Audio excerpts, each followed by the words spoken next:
The moving truck backed into the gravel drive just as the late afternoon sun slanted through the oaks, turning the old Victorian farmhouse gold and shadow.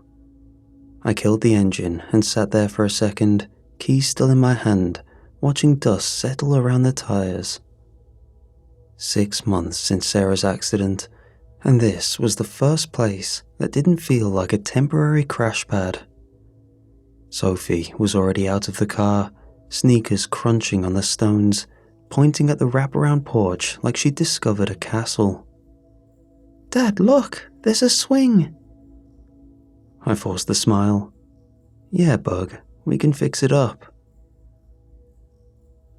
Money was tight. Sarah's life insurance had covered the funeral and the first few months, but not much else.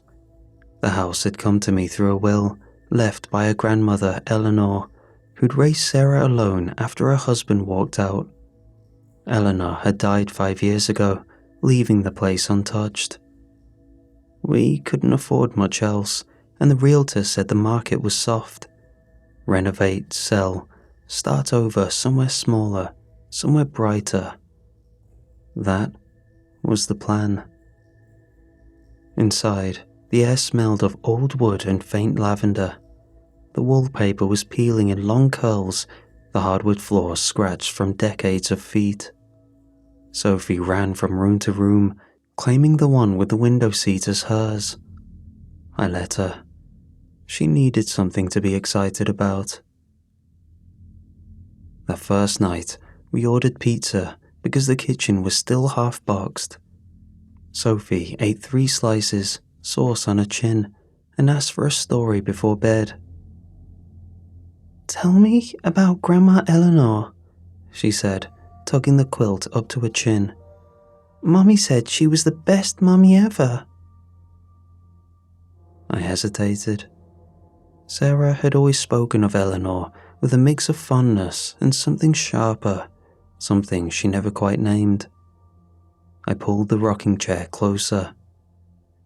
"She was very careful," I said. "She loved your mom a lot, made sure she had everything she needed." Sophie's eyes were wide. "Did she tuck Mommy in every night?" "Yeah," I said, "every night." She smiled, satisfied, and fell asleep holding my hand.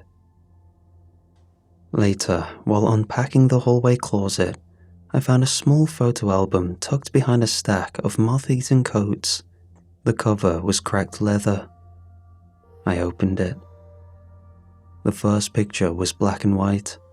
Eleanor, maybe 30, sitting at a kitchen table with a young Sarah, 5 or 6, on her lap. Eleanor was smiling, but the smile was too wide, lips stretched thin over teeth, eyes bright and unblinking. Sarah's face was pinched.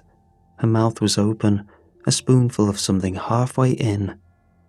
Eleanor's hand was firm on the back of Sarah's head, pressing the spoon forward. The caption, written in neat cursive: "Good girls finish their supper." I stared at it too long. The smile didn't reach Eleanor's eyes. It was the kind of smile you give when you're trying to prove something to yourself. I closed the album and shoved it back on the shelf. Creepy family history, nothing more. Downstairs, the house settled around me. Old timbers creaking, wind moving through the eaves.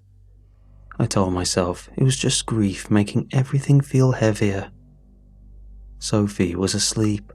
We were here. We were going to be okay.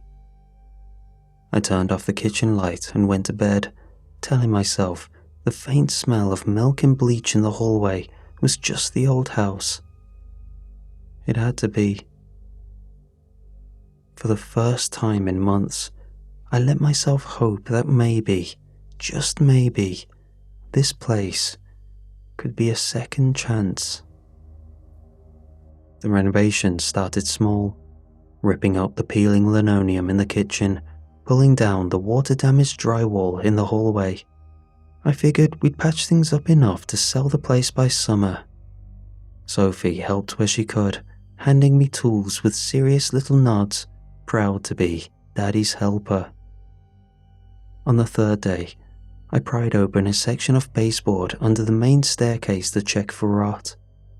Behind the trim was a narrow panel, nailed shut and painted over years ago. I worked the crowbar until it popped free with a dry crack. Inside was a crawl space, barely 3 feet high, dark and dusty, smelling faintly of milk gone sour and something chemical. A few old jars and a child's shoe sat inside the opening. I stared at it for a long moment, then nailed the panel back in place. I told myself I'd deal with it later. The house was full of weird little corners. That night, I went to bed exhausted, Sophie already asleep down the hall. I left the bedroom door cracked the way she liked it, and sleep came fast. I woke at 2:57 a.m. The digital clock glowed red on the nightstand. The room was cold, colder than it should have been with the heat running. I sat up slowly, rubbing my eyes. And that's when I saw her. She stood at the foot of the bed, too tall for the ceiling, her head bent slightly forward so the crown nearly brushed the plaster. Thin as a coat hanger under a long, stained nightgown that hung to the floor. The fabric was yellowed, streaked with old stains and something darker. Her face was pale, almost grey. But the smile was the worst part. Lips stretched too wide, too many teeth showing, gums pulled back like she was trying to prove how happy she was. She didn't move at first, just watched me. Then she stepped closer, silent, no creak of floorboards, and reached down. Her hands were long, fingers knobby and white. She took the edge of the quilt and gently, carefully, tugged it around my shoulders, smoothing it flat against my chest like I was a child. "Good boys need their rest," she whispered. Her voice was soft, almost sweet, but it carried an echo that didn't belong in the room, like it came from farther away than the foot of the bed. She lingered a second longer, smile fixed, then turned and walked out. The hallway light was off, but I saw her silhouette pass through the open doorway and disappear towards Sophie's room. I sat there, heart hammering, sweat cold on my back. Sleep paralysis, I told myself, brief hallucination. I'd read about it. Widowers seeing their wives, parents seeing lost kids. This wasn't Sarah. This was something else. I lay back down, pulled the blanket tighter, and stared at the ceiling until the clock hit 3:15 and the cold eased. The next morning, Sophie was already at the kitchen table, eating cereal, humming to herself. I poured coffee with shaking hands. "Sleep okay, bug?" She nodded, spoon halfway to her mouth. "A nice tall lady tucked me in." I froze. She said, "Good girls need their rest." Sophie smiled, milk on her upper lip. "She has a really big smile, like this." She stretched her mouth wide with her fingers, showing all her teeth. My stomach dropped. I looked toward the hallway. The crawl space under the stairs was still nailed shut. Nothing had moved. I forced a laugh, thin and unconvincing. "Must have been a dream, kiddo." Sophie shrugged and went back to her cereal. I stood there, coffee going cold in my mug, staring at the closed panel. The house had been empty for years before we moved in. No one else had lived here since Eleanor died. The second night came quieter than the first. I'd left every light in the house burning. Hallway, bathroom, Sophie's nightlight shaped like a star, even the porch bulb outside. I told myself it was for comfort.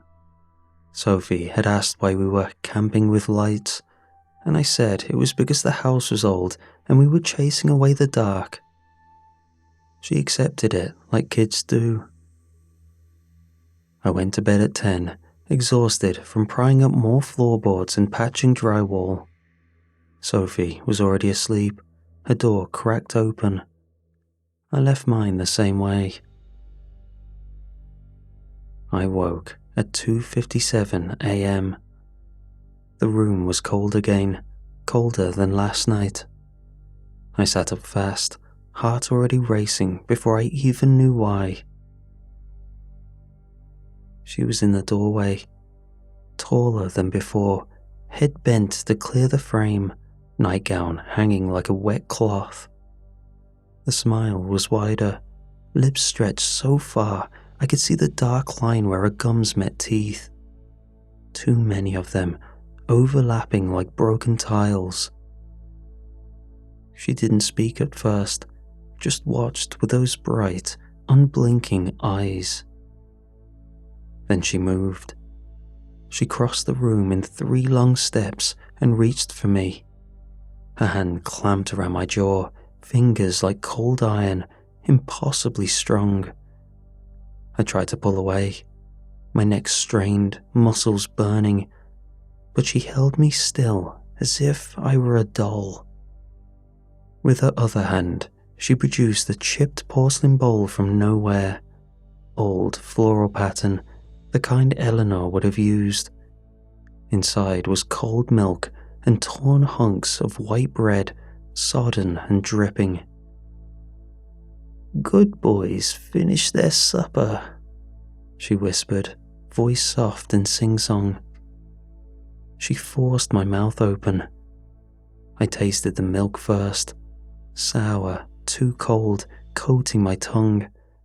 Then the bread, wet, heavy, was shoved in until it filled my cheeks. I gagged, tried to spit, but a grip tightened. Fingers dug into my jaw hinges, forcing my teeth apart wider. I thrashed. My left hand clawed at her wrist, skin smooth, unnaturally cool, with no give. My right hand swung wild, catching the bedpost. 2 fingers bent backward with a sick snap. Pain exploded up my arm, white hot. She kept feeding. Bread after bread, milk poured straight down my throat. I choked, coughed, milk bubbling out of my nose. My stomach heaved. I tried to scream, but nothing came but wet gurgles. The bowl emptied. She set it aside and smiled wider, teeth gleaming in the clock light. "Good boy," she said. "All done." She released me. I fell forward, vomiting onto the sheets. Milk, bread, bile. My broken fingers throbbed, useless. I gasped, wretched again, tears streaming.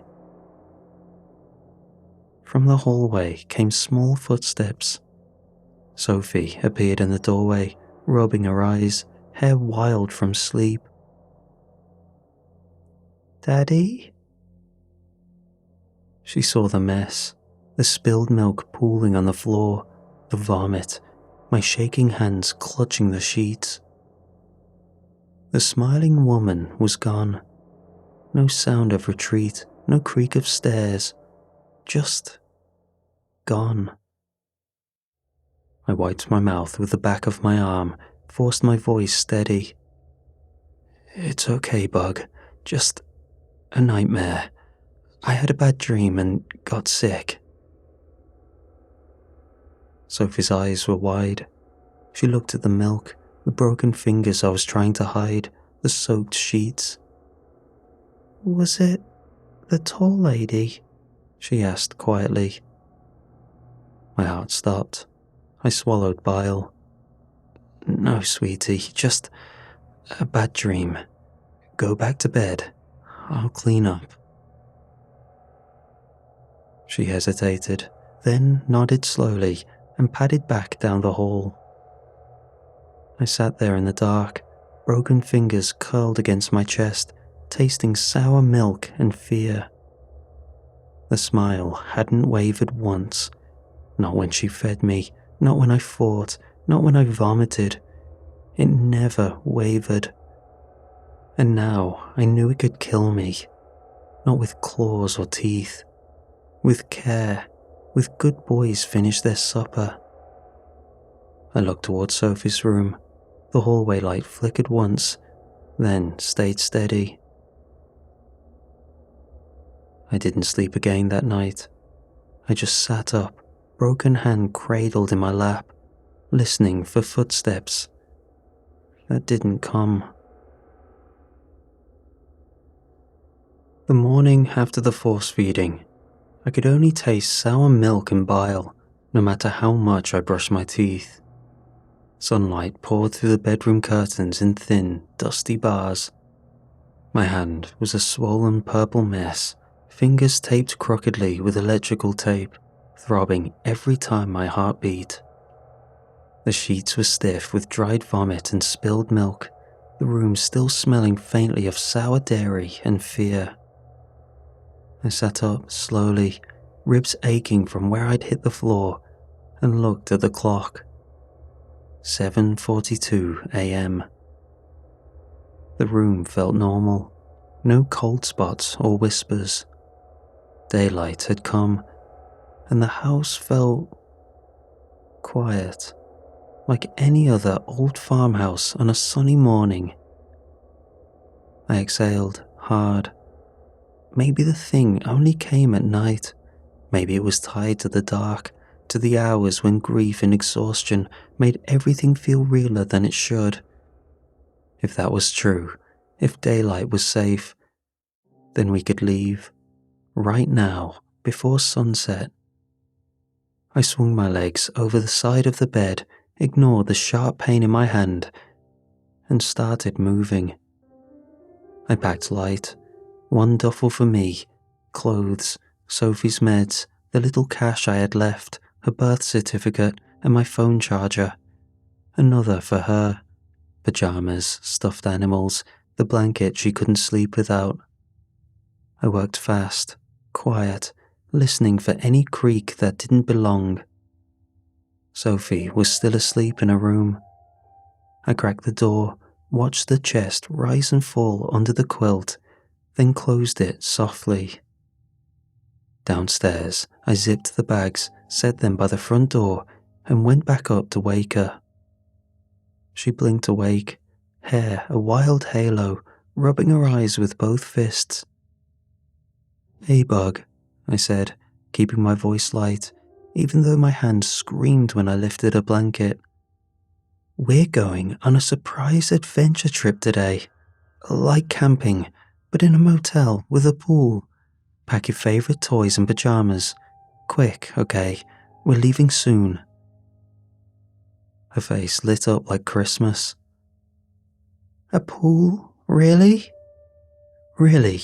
Adventure starts today. Go on, pack fast." She scrambled out of bed, giggling, and ran to a toy chest. I heard her talking to a stuffed rabbit about the big trip as I hurried back downstairs. I loaded the car in the driveway, duffels in the trunk, Sophie's car seat buckled in the back. The morning air was crisp, birds chirping, sun climbing higher. No shadows moved wrong. Just a normal day. I slammed the trunk shut and called toward the house. "Sophie, come on, Bug, time to go." Silence. I called again, louder. "Sophie, adventure's waiting." Nothing. A small, cold prickle started at the base of my neck. I stepped back inside, voice sharper now. "Sophie!" The hallway was empty. Her backpack lay at the bottom of the stairs, empty, toys scattered across the floor like they'd been dropped in a hurry. A single milky white footprint, still fresh, led from the bottom step up into the shadowed landing above. I froze. From the darkness at the top of the stairs came a soft, wet sound. Drip, drip, drip. Then a voice. Not Sophie's, but close enough to twist my guts, sweet and sing-song, echoing down the stairwell. Grandma says, naughty boys don't get to play with their toys. The air turned cold. I looked up. She stood at the top landing, taller than the ceiling allowed, head bent forward, nightgown dripping sour milk onto the wood. Her smile stretched wider than yesterday, teeth gleaming in the morning light that shouldn't have reached her. Naughty boy, she whispered, trying to run away with my new baby. A long arm lashed out, faster than anything that tall should move. It caught me across the chest and slammed me backward. I hit the stairs hard, tumbling down in a tangle of limbs and pain. My broken fingers smashed against the railing. Fresh agony exploded up my arm. I landed at the bottom in a heap, gasping. From upstairs, Sophie's excited laugh cut off mid-tone, sharp and sudden, like a switch flipped. The front door slammed shut behind me with a sound like bones breaking. The lock clicked. The windows fogged over from the inside. All exits sealed. I lay on the floorboards, staring up at the ceiling, chest heaving, hand throbbing. Sophie was silent.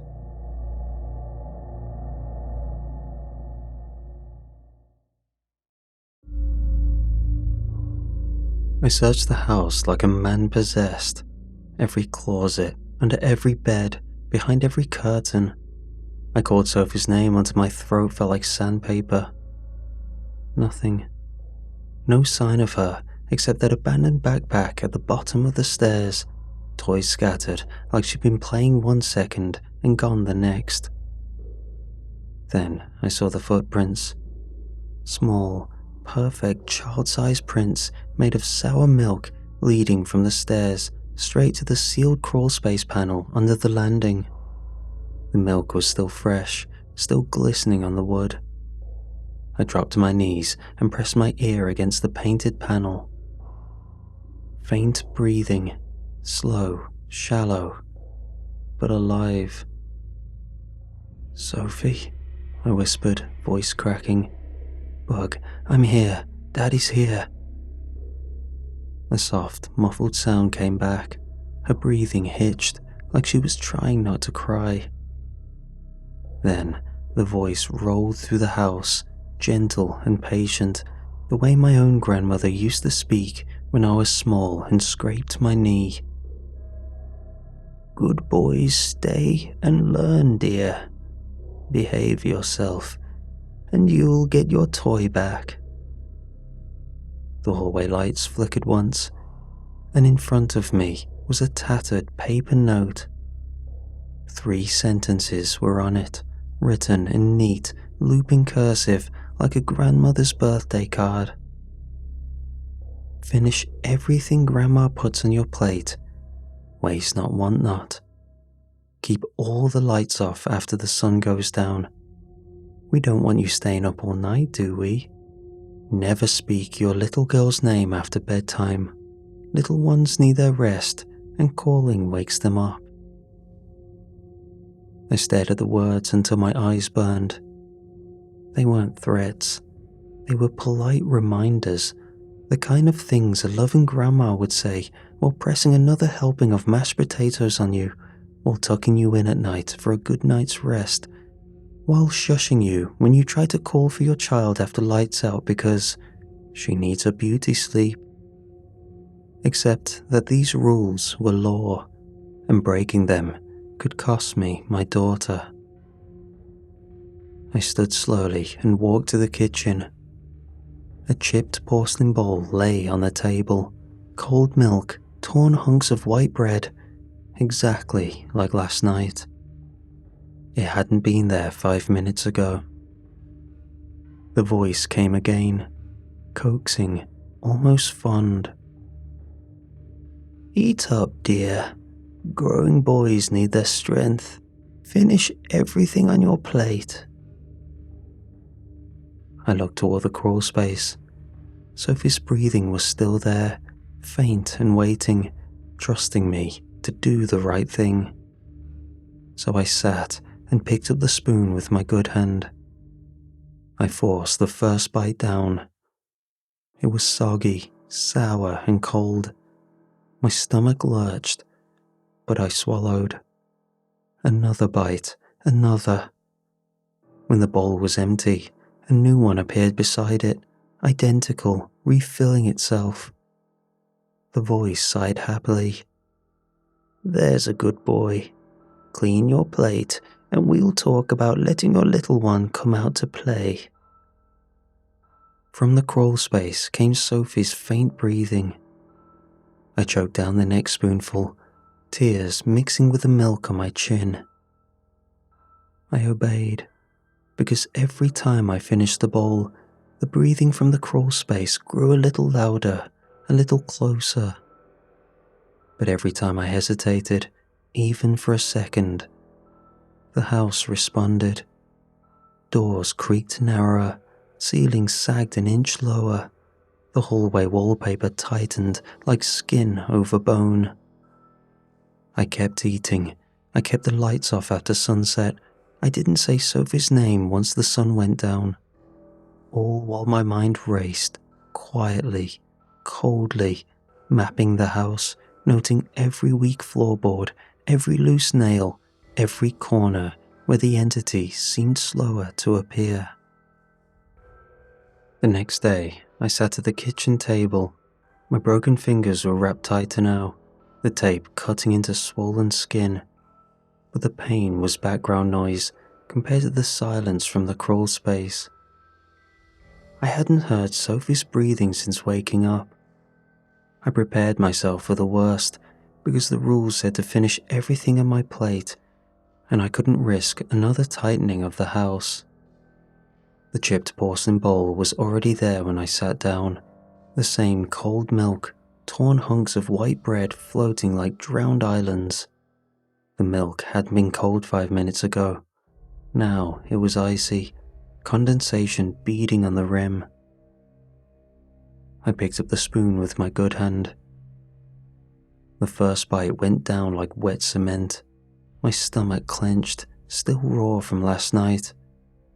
I swallowed another bite. The bowl never emptied.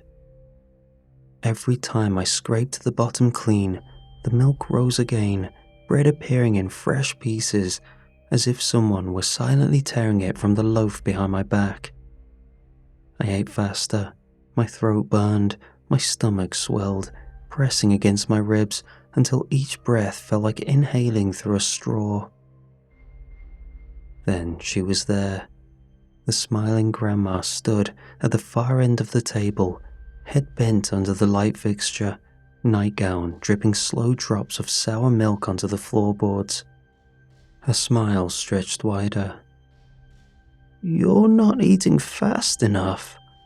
Are you not hungry?" she said, voice soft and fond, the way a grandmother might chide a picky eater. She reached across the table, arms stretching longer than it should, and clamped her cold fingers around my jaw. The grip was iron. I tried to pull away, my neck strained, muscles tearing. She forced my mouth open wider. The spoon appeared in her other hand, heaped with sodden bread and milk. She shoved it in. I gagged. Milk bubbled out of my nose. I choked, coughed, tried to spit, but her fingers tightened, holding my jaw shut until I had to swallow or drown. Bite after bite, bowl after bowl. My stomach ballooned, painful, distended, pressing against my ribs. In my struggle, I felt something crack inside. A rib gave with a wet snap. I screamed around the bread, but the sound came out muffled, wet. From the crawl space came Sophie's breaths again, weak. I fought, clawed at her wrist with my good hand, my broken fingers smashed against the table edge, fresh agony exploding up my arm. I kicked the chair backward, tried to stand, but she pinned me to the seat with one hand on my shoulder, weight like stone. More bread, more milk. My vision tunneled. Milk poured down my chin, soaked my shirt, and pooled in my lap. I vomited once, twice, hot, sour, burning my throat on the way up. She didn't stop. The vomit splattered on the table. She scooped it back into the bowl with a spoon and fed it to me again. "Good boys don't waste food," she soothed, smile never wavering, eyes bright and unblinking. I collapsed forward, forehead hitting the table, half drowned in milk, stomach so swollen I couldn't draw a full breath. My cracked rib ground against itself with every gasp. My broken fingers dangled uselessly. She released me. The bowl was empty again, for now. She straightened, head brushing the ceiling, and glided backward toward the hallway. "Finish your supper, dear," she said sweetly. "Grandma will check on you later." She vanished into the shadows. I slid to the floor, milk pooling around me, tears mixing with the mess on my face.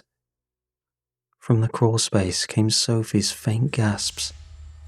I pressed my forehead to the cold floorboards and sobbed, quiet, broken and helpless.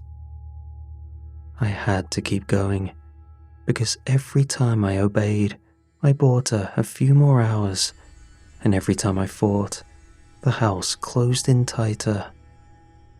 I was playing the perfect grandson, while my body broke, while my daughter waited in the dark, while the smiling grandma smiled and waited for me to finish my plate. The endless supper left me broken on the kitchen floor. I lay there for what felt like hours, staring at the ceiling beams, listening to the house breathe around me. Sophie's faint breathing from the crawl space had gone quiet again. Just silence. I was done. I had nothing left. No fight and no plan. Just a hollowed out shell that had tried to be a good boy and failed. If obeying forever meant she'd be let out someday, safe, whole, even if she called that thing Grandma, then fine. I'd eat every bowl. I'd keep the lights off. I'd never say a name after dark again. Whatever it took. I dragged myself across the floorboards on my elbows, broken hand trailing uselessly behind me, milk smeared in my wake. The crawl space panel under the stairs loomed ahead, sealed tight, painted wood smooth and unyielding. I reached it, collapsed against it, and pressed my forehead to the cool surface. I could hear her breathing again, so faint, so far away. It sounded like she was underwater. "I'm sorry, Bug," I whispered, voice cracking. "I'm so sorry. I tried. I really tried." Tears mixed with the milk on my face. I closed my eyes.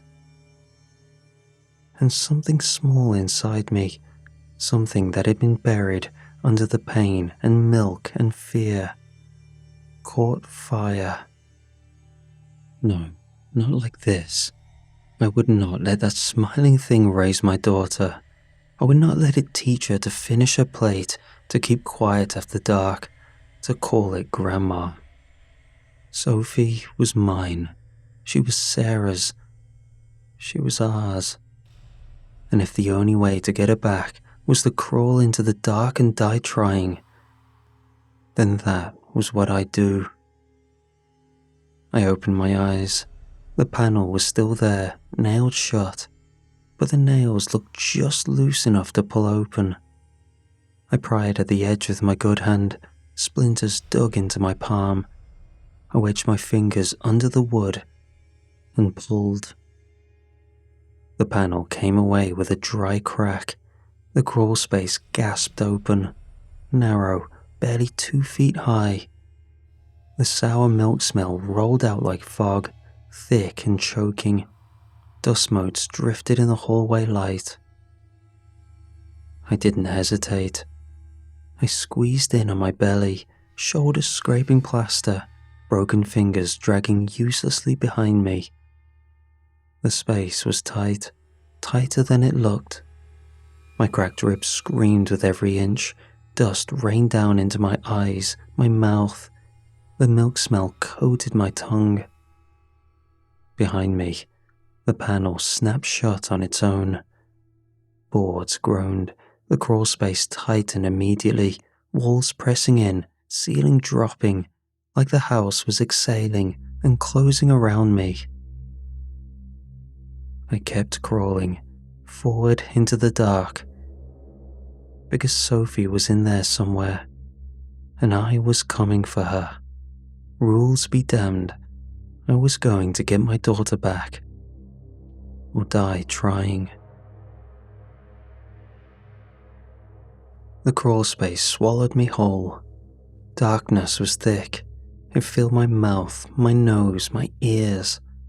My broken fingers dragged uselessly behind me, scraping plaster and wood, sending fresh jolts of pain up my arm with every inch, like someone was slowly twisting a blade inside my chest. I crawled on elbows and knees, shoulders wedging against the narrow joists, forcing me to exhale completely to squeeze forward. The walls felt like they were breathing in time with me, closing tighter each time I inhaled. I kept moving, because Sophie was in here somewhere. Her faint breathing echoed ahead like a heartbeat in the dark. Then, the voice came, soft, grandmotherly, sweet as milk. "Come along, dear. Grandma will make you both perfect." It wasn't from one direction.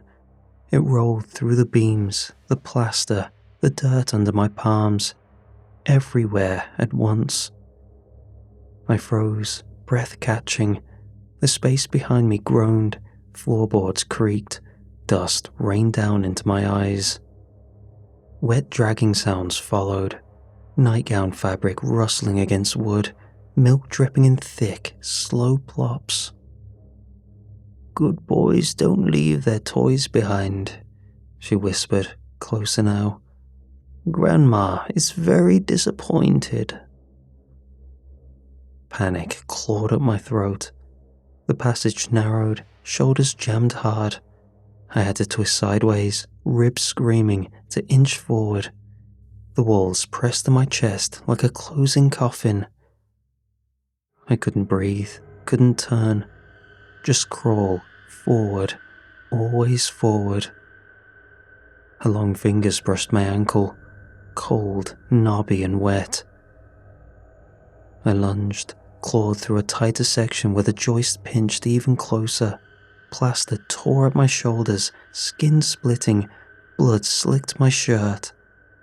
I pushed harder, elbows bleeding, rib grinding, bone on bone, until I broke through into a small, hidden pocket chamber. The space opened just enough to let me roll onto my back. I gasped, sucking air that tasted like rot. And there she was, Sophie, waist deep in it, encased in a thick, off-white, lumpy mass that clung to her like wet dough. It looked exactly like old, milk-soaked bread left to rot, spongy and curdled, pale yellow in places, faintly sweet-sour, the surface slowly pulsing as if digesting her. Strands of it wrapped over her arms, her chest, her closed eyes. Her head lolled to the side, lips parted, breathing shallow but steady, unconscious, cold to the touch. I gagged once, then lunged forward. I tore at the mass with my good hand, fingers sank in, spongy. The texture was wrong, too much like flesh. I ripped handfuls away, gagging on the sour sweet smell and the way it clung to my skin. I used my teeth when my hands wasn't enough, bit, tore, spat. The substance pulsed under my fingers, trying to reform. I kept going, piece by piece, until I freed her arms, her waist, her legs. She was limp, cold but breathing. I scooped her against my chest, broken hand useless, cracked ribs stabbing with every movement, and started crawling backward, shoulders scraped raw against the joists. The space was even tighter now, walls closer. I dragged her with me, elbows bleeding, breath coming in short, ragged gasps. The dragging sound behind me grew louder, closer. "Naughty boy," the voice said, no longer sweet. She shot the words sharp, hungry. "Bringing my new baby back out? Grandma is very disappointed." Long fingers brushed my ankle, then gripped. I twisted in panic, trying to kick, but the space was too tight. My ribs screamed. I couldn't breathe, couldn't turn, just feel her grip tightening, pulling me back inch by inch into the dark. Sophie, still unconscious in my arms, stirred weakly for the first time since I'd freed her. Her small voice rasped out, cracked and faint. "Daddy?" The word cut through the crawl space like a blade, and in that small moment, the walls loosened ever so slightly. The smiling grandma recoiled. A heartbroken wail tore from her, high, grandmotherly, and broken all at once. "But I'm the better mother." Her fingers loosened, just for a heartbeat. I didn't hesitate. I kicked.